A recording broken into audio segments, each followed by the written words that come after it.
Olá, tudo bem com vocês, pessoal? Espero que todos estejam muito bem. Dando continuidade à nossa aula de procedimentos básicos, nós paramos em medicações endovenosas, né? E eu comentei um pouquinho durante as aulas, né, sobre reações que podem dar no paciente, né? E talvez tenha ficado essa curiosidade, que tipo de reação, o que fazer quando dá algum tipo de reação, tá? Então hoje a gente vai falar um pouquinho sobre as complicações e reações da medicação endovenosa. Vamos lá? Uma das reações muito comum é o choque, tá? O que significa choque? Então, quando vocês ouvem, o paciente chocou, o paciente está em choque, não se trata só daquele choque emocional, tá? O choque é um desequilíbrio, tá? No volume de sangue. É um desequilíbrio no volume de sangue. Existem alguns tipos de choque e todos esses choques vão levar a um resultado só, que é a diminuição do fluxo sanguíneo, tá? Nossa, mas como que a medicação pode dar uma reação, né? Um tipo de choque e diminuir o fluxo sanguíneo. Então, eu vou explicar para vocês. Os tipos de choque mais conhecido, tá? Choque hipovolêmico é um choque caracterizado pela perda do volume de sangue. Hipo, baixo, né? Volemia, volume de sangue. Então, de que maneira uma pessoa pode perder sangue literalmente? Por meio de uma hemorragia, correto? Então, ou uma perda de sangue pode ser por hemorragia interna, uma hemorragia externa, tá? Diminuição das células sanguíneas, consequentemente vai diminuir o volume de sangue. Outro tipo de choque bem conhecido é o choque séptico. Já ouviram falar? Séptico lembra lá a antisepsia, né? Asepsia. Então, esse choque séptico, ele ocorre devido a uma infecção, tá? E normalmente essa infecção é uma infecção generalizada. O que acontece para uma infecção diminuir o volume de sangue? A quantidade de bactéria, tá, aumenta tanto progressivamente que ela vai ocupar o lugar das células sanguíneas. Ela vai matar, remover a célula sanguínea e vai ocupar o espaço delas. Consequentemente, reduzir o volume de sangue, tá? Esse é o choque séptico. O outro tipo de choque chama-se choque anafilático. Já ouviram falar? Choque anafilático é um choque que se dá devido a uma reação alérgica, tá?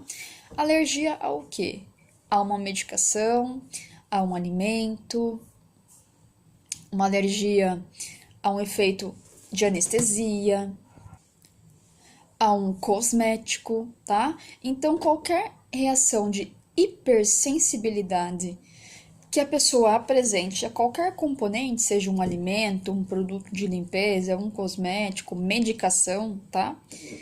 O que vai acontecer? O componente que causa a alergia, né? Chamamos de alérgeno. Ele vai se manifestar igualmente às bactérias, então ele vai aumentar em tanta quantidade na corrente sanguínea que vai ocupar o espaço das células sanguíneas, tá? Esse é o choque anafilático. Então, nós falamos do hipovolêmico, séptico, anafilático. Um outro tipo de choque bem comum também é o choque térmico. Como que dá-se o choque térmico? Normalmente ocorre em temperaturas muito frias, tá, pessoal? Por quê? O que acontece no frio com os vasos sanguíneos? Eles contraem, né? Com a contração do vaso sanguíneo, vai diminuir o espaço do fluxo sanguíneo, correto? E vai aumentar a força do fluxo, causando uma sobrecarga aí no músculo cardíaco, tá? O que acontece bastante no inverno, as pessoas que são hipertensas tendem a ficar com a pressão mais alta, tá? Pessoas que viajam, né, principalmente para lugares frios, Chile, por exemplo, que tem uma temperatura diferente, né, deve ser feita uma aclimatização antes de qualquer situação, né?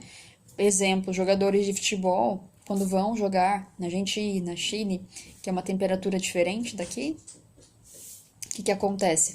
Eles não chegam lá e já vão para o campo jogar, eles vão semanas antes para se climatizar com a temperatura. Senão, o que vai acontecer? Aumento do fluxo sanguíneo, sobrecarregar o coração, parada cardiorrespiratória. Muitas pessoas que vão viajar acabam abusando, né, dos limites da capacidade cardíaca, acaba tendo uma parada, um infarto, tá? Devido a uma hipertensão. Tudo bem? Então, choque hipovolêmico, séptico, anafilático, térmico. E tem o choque emocional também, tá? Choque emocional, ele interfere muito. Lembrando, né? Só pra gente ressaltar. No choque térmico, o aumento da temperatura, que vai contrair os vasos, vai estreitar os vasos, né? Dificultando, diminuindo o volume de sangue, mas aumenta o fluxo, tá? Lembra que ela diminui o volume que vai passar nas artérias. No choque emocional, não é porque é uma coisa que está acontecendo na cabeça da pessoa que não está acontecendo, né? Então, o cérebro, ele não tem a noção do que é passado, do que é futuro, do que é presente, né? Então, se a pessoa se encontra numa situação de medo, ansiedade, né? O que vai acontecer? Situação de pânico, os batimentos cardíacos vão acelerar, vai alterar a pressão arterial, tá? Pode causar tontura, desmaio, taquicardia, respiração acelerada, tá? Então, e tudo isso vai ocasionar também um desequilíbrio no fluxo de sangue, tá? E temos mais outros dois tipos de choque, que é o choque cardiogênico e o choque neurogênico, tá? Qual que é a diferença? Um ocorre no coração, o outro ocorre no encéfalo, tá? Na parte neural. Então, o que vai acontecer? Normalmente, esses dois tipos de choque se dão devido a uma obstrução de algum vaso, tá? Quando o vaso é obstruído, o que vai acontecer com o volume de sangue? Vai diminuir, tá? Então, que tipo de patologia vai diminuir o fluxo de sangue cerebral? Um AVC, por exemplo, AVE, né? Acidente vascular encefálico, uma trombose. No coração, um infarto agudo do miocárdio, uma angina, tá? Então, essas doenças que vão obstruir um vaso cardíaco ou cerebral vão diminuir o fluxo de sangue, tá? Ocasionando choque cardiogênico ou choque neurogênico. Então, vocês já sabem os tipos de choque, tá? Voltando um pouquinho aqui à medicação, qual que vocês acham que é o tipo de choque mais comum que ocorre devido à administração de medicação endovenosa? Qual deles? E aí? Normalmente é o choque anafilático, né? Que é devido a uma reação alérgica, tá? Uma hipersensibilidade a algum componente da medicação. Então, como que vai saber, né? O que o paciente tem alergia? Normalmente, se o paciente sabe, ele já vai falar, tá? Se ele não sabe, a maneira de descobrir qual é administrando a medicação. Agora, pode ser que ele tenha alergia a um componente da medicação e não a todas as medicações que foram prescritas, né? Então, precisa descobrir o que dá essa reação. Então, o anafilático, ele é mais comum, tá? Outro tipo de choque é o choque séptico, né? Ou chamado pirogênico também. Como que ele ocorre? Devido à contaminação, tá? A falta de antisepsia na realização da punção venosa, nas medicações que serão administradas, tá? Por quê? Lembrando que vamos fazer um orifício, né? Que vai ligar o meio externo com o meio interno, né? Do corpo. Ao puncionar uma veia, principalmente se o catéter for central, de introdução central. Quando eu falo central, pessoal, existem catéteres periféricos, tá? Então, ele é de introdução periférica numa veia, membros superiores, meios inferiores. E o central, ele está ligado à punção de uma veia, tá? Que se conecta com o coração. Normalmente, a veia subclávia, tá? A jugular. Então, normalmente são as veias, é a introdução pela veia, mas essa veia se conecta com o coração. E existem catéteres que são de introdução periférica, que ele é introduzido na veia, né, por meio periférico, mas ele atinge uma veia central, tá? Então, quando falta qualquer técnica asséptica, por exemplo, pode estar levando contaminação para via hematogênica do paciente. Então, é super rápido acontecer o quê? Levar essa bactéria se proliferar e atingir todos os órgãos, causando uma infecção generalizada, podendo levar a um choque séptico, né? Ou choque pirogênico, tá? E um tipo de choque que é bem comum também acontecer, principalmente em pronto-socorro, pessoal, é o choque periférico, tá? Como é que funciona esse choque? O paciente, quando recebe uma alta dosagem de medicação, tá? Quando ele já vai com algum problema emocional, então ele tem medo de punção venosa, tem medo de injeção, tem medo de medicação, tem medo de hospital, então ele já vai com o sistema nervoso dele com alguma alteração, tá?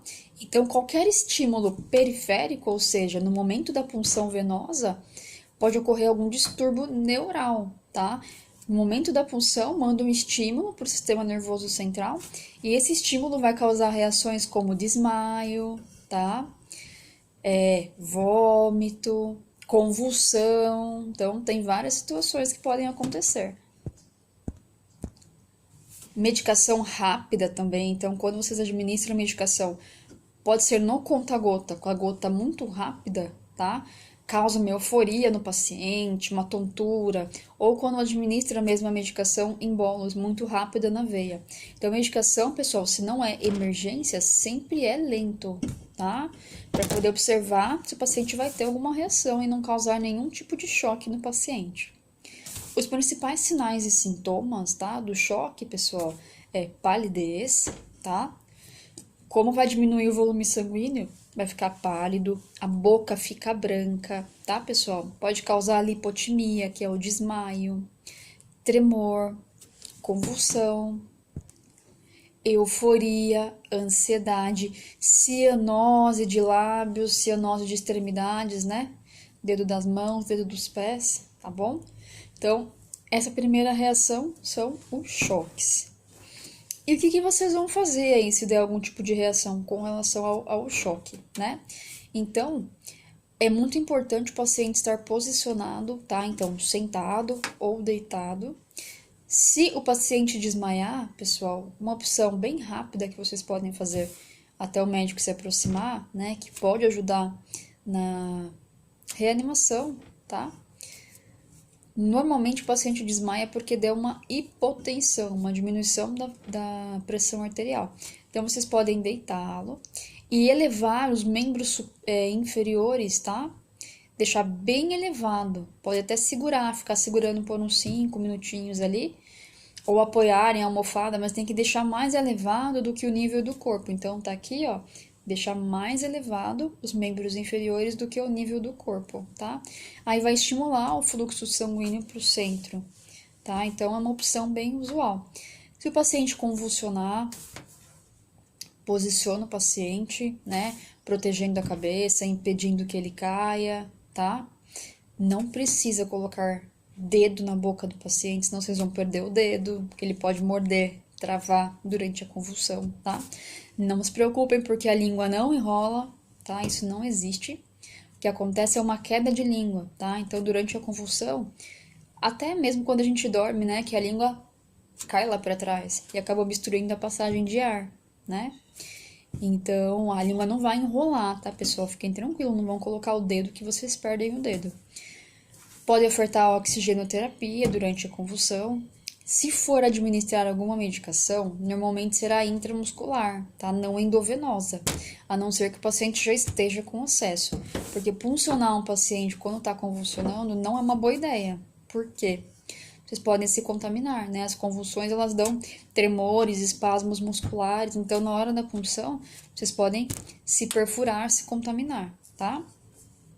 Então, essas alterações são mais comuns. Se der ansiedade, pânico no paciente, fecha, né, a medicação, interrompe a medicação, acalma o paciente, comunica ao médico ou pede para alguém avisar o médico, tá? Se ocorrer algum tipo de alteração devido a uma reação anafilática, né, devido a uma alergia à medicação, então assim, comuniquem o médico imediatamente, tá? Então, se o paciente começar a referir falta de ar, palidez, diminuir a saturação, tá? O que pode evoluir é um edema de glote, né? Então, nós temos a glote, né? Que é uma cartilagem que reveste a laringe. Quando a gente respira, ela abre, entra o ar na traqueia. Quando a gente engole, ela fecha, o alimento passa por cima e vai para o esôfago, tá? Quando a glote está edemaciada, ela fica inchada, o que acontece? Vai impedir e diminuir a passagem de ar, tá? Então isso é super sério. Se não for feito um diagnóstico rápido e correto, o paciente pode evoluir para a morte, tá? Então, se qualquer tipo de reação alérgica, já comunica o médico. Às vezes aparecem erupções cutâneas, prurido, né, que é coceira, tá? E são reações que podem dar no primeiros 5 minutos de administração aí da medicação, tá? Ou imediatamente. Então, comunique o médico, a conduta vai ser normalmente um antialérgico, né, para bloquear a reação. Se for edema de glote, se chegar a evoluir para isso, tá? Precisa diminuir o edema, não vai nem adiantar entubar o paciente, porque o tubo não vai passar pelo edema, né? Então, é uma técnica, assim, que tem que ter muita atenção, principalmente no diagnóstico, tá? Quando é choque pirogênico ou séptico, o tratamento imediato lá vai ser com antibiótico-terapia, né? Com antibióticos para combater a infecção o quanto antes. E normalmente por via endovenosa, que é uma via rápida. E o choque periférico interrompe a medicação, tá? Rapidamente. Tem pessoas, vocês vão perceber, que tem tanto medo, né? Ficam com tanta alteração no sistema nervoso que na hora que vocês vão funcionar, elas gritam, elas desmaiam, elas convulsionam, tá? Então, se isso ocorrer, interrompa a medicação, interrompa o procedimento, vê se o médico tem uma opção de fazer uma medicação, de repente intramuscular. Tem pessoas que têm muito medo de punção venosa, muito medo, tá? Ou de repente um tranquilizante, tá? Para essa pessoa, um ansiolítico, aí o médico que vai avaliar e vai prescrever, ok? Outro tipo de complicação que pode ocorrer é a embolia, formação de um êmbolo, tá? Que vai resultar na obstrução do vaso. Pessoal, embolia vocês vão encontrar de 3 tipos. Então, tem embolia gasosa. O que ocorre na gasosa? Quando é administrado ar na veia do paciente, tá? Como isso acontece? Tomar muito cuidado, tá? Quando vocês forem administrar medicação, principalmente que tiver solução fisiológica, que tiver o equipo, sempre preencher o equipo, que é aquele suporte, né? Aquele fio que vai ligar no soro até a veia da pessoa, preenche ele inteiro com o soro, tá? Não deixar o ar, porque o volume, né? Não é para entrar nenhum tipo de ar na veia. E se for, né? Superior a 20 ml, a quantidade de ar que entrou na veia, vai causar uma embolia gasosa e vai evoluir rapidamente para a morte, tá? Então, tomar muito cuidado na administração para não deixar entrar ar. Sempre que for fazer uma medicação, retirar o ar que fica na seringa, retirar o ar que fica na extensão do scalp, no equipo, tá? Tomem muito cuidado. Outra embolia além da gasosa, embolia oleosa. Vocês vão perceber que não tem medicações oleosas para veia, tá? Mais intramuscular que vocês vão encontrar. Então, se por acaso houver solução oleosa, for administrado dentro da veia, vai causar uma embolia oleosa, evoluindo também para a morte do paciente, tá? E a embolia sanguínea, quando ocorre a formação de um trombo, né? O trombo nada mais é que um coágulo que se deslocou, tá? Quando ele se desloca, ele vira um trombo, e aí, quando ele para, né?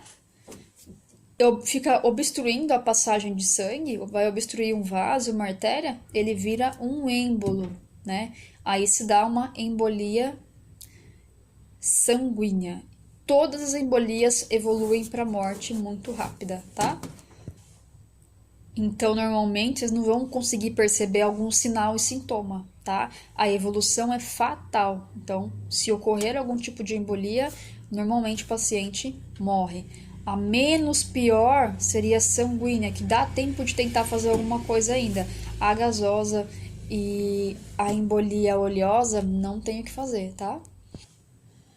Outra complicação muito comum chama-se flebite, tá? Ou tromboflebite. O que é flebite? Nada mais que uma inflamação da veia, tá? Flebo significa veia e tudo que tem it no final significa processo inflamatório, tá? E o que vai acontecer? A flebite normalmente ela é ocasionada por falta de técnica asséptica durante a punção. O dispositivo, né, o abocate, que é o catéter flexível, ele pode ficar somente por 48 horas, tá? Na veia. Não pode ficar 10 dias, uma semana, 15 dias, porque ele começa a causar um processo inflamatório e infeccioso, tá? Então ele precisa ser trocado. Trocado o curativo diariamente, tá? O curativo que vai envolver a fixação e trocado o catéter, tá? Não no mesmo lugar, vai tirar do lugar e puncionar uma nova veia, tá? A flebite, ela pode evoluir para uma tromboflebite se formar algum tipo de coágulo devido à infecção, tá?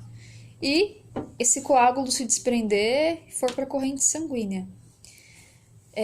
O que vai ter de sinal e sintoma? Hiperemia, vocês vão ver que no local que está puncionado vai ficar vermelho, tá? Edema do local, dor, vai ficar mais quente do que as outras regiões, tá? O paciente vai queixar de dor.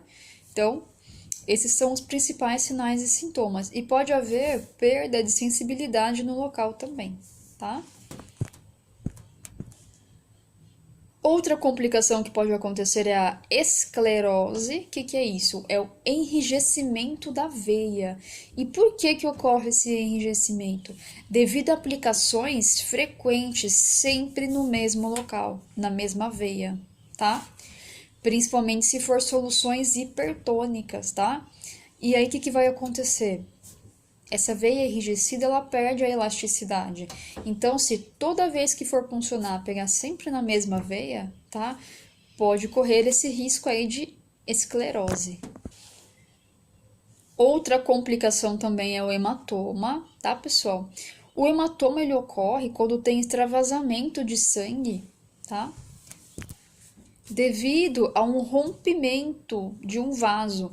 O que acontece muito comum acontecer é transfixar a veia. Então, no momento da punção, quando for inserir o catéter, vai atravessar a veia, tá?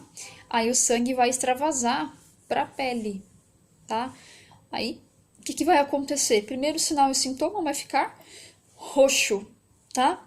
E depois vai aumentar o tamanho do hematoma e vai mudando de cor. Por que ele aumenta?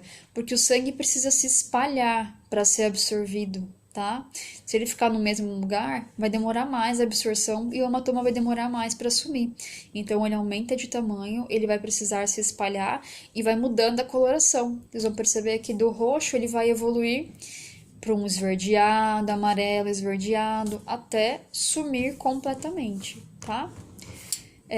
Até quando bate, normalmente, né, acontece isso. Então, quando acontece de romper, e às vezes a veia rompe mesmo, tá? No momento da punção ou durante a administração de medicação e vai formar um hematoma, tá? Uma sugestão para tentar reduzir o tamanho do hematoma, né, a complicação, é sempre comprimir. Então, apertar o local com algodão, né? Conta lá até 20, 30. Aí vocês comprimem uma certa força, aplicando uma certa força, tá? Porque a intenção é fazer um processo de coagulação e impedir que esse sangue extravase, né, no espaço da pele aqui. Então, faz a compressão. Não pede para o paciente fazer isso aqui com o braço, que vai piorar, tá? O hematoma. Então, sempre apoiando assim, de uma maneira a segurar firme, tá? Não só sobrepor. Segura, faz uma pressão, tá? Outra complicação muito usual, né, que vocês vão ver bastante, é a infiltração. Então, quando extravasa a medicação da veia para a região subcutânea, tá? Quando tem extravasamento normalmente. Então, o pessoal fala, perdeu a veia, perdeu o acesso. Quando sai fora da veia, né, e o catéter já está introduzido lá, a medicação vai ser infundida na região subcutânea, tá? Ou intradérmica, aí vocês vão ver que vai começar a formar uma bolha, tá? É chamado de soroma normalmente, tá? Então forma uma bolha porque está enchendo o espaço subcutâneo, tá? Não é para deixar isso acontecer. No momento em que começou a formar uma bolinha pequena, já fecha a medicação, já retira o catéter, né? Comprime ali, vai doer, vai queimar, o paciente vai se queixar de dor, tá? Observou que tem esse abaulamento, já fecha porque perdeu o acesso, tá? Não precisa se preocupar com essa bolha, tá? Ela vai ser absorvida pelo organismo e vai sumir ao longo do tempo. Não precisa apertar, não precisa se preocupar, tá? Deixa ela quietinha lá que ela vai sumir. Outra complicação são processos infecciosos, tá? Então, durante a manipulação da medicação, de repente contaminou a agulha, contaminou a seringa, contaminou a medicação, tá? Ou não fez uma técnica asséptica muito adequada no momento da punção, estava sem luva, não higienizou as mãos, derrubou de repente o acesso e usou o mesmo acesso, tá? Outra coisa importante também, foi tentar puncionar, não conseguiu, né? Tirou o acesso, a partir do momento que vocês tiram de dentro da veia, o catéter está contaminado, tá, pessoal? Então, joguem fora, descartem e peguem outro catéter para fazer uma nova punção, tá? Ocorre muito essa situação de utilizar o mesmo catéter para fazer a punção novamente. Não pode, tá? Tá contaminado. Então, processos infecciosos se dão normalmente devido à falta de antisepsia e asepsia na hora da punção ou na manipulação das medicações e dos materiais, tá? Tranquilo, pessoal. Qualquer dúvida, estarei à disposição. Podem mandar mensagem para mim aqui, tá? Espero que tenham gostado da aula. Por hoje nós ficamos aqui. Muito obrigada, gratidão. Um beijo para vocês. Até a próxima aula.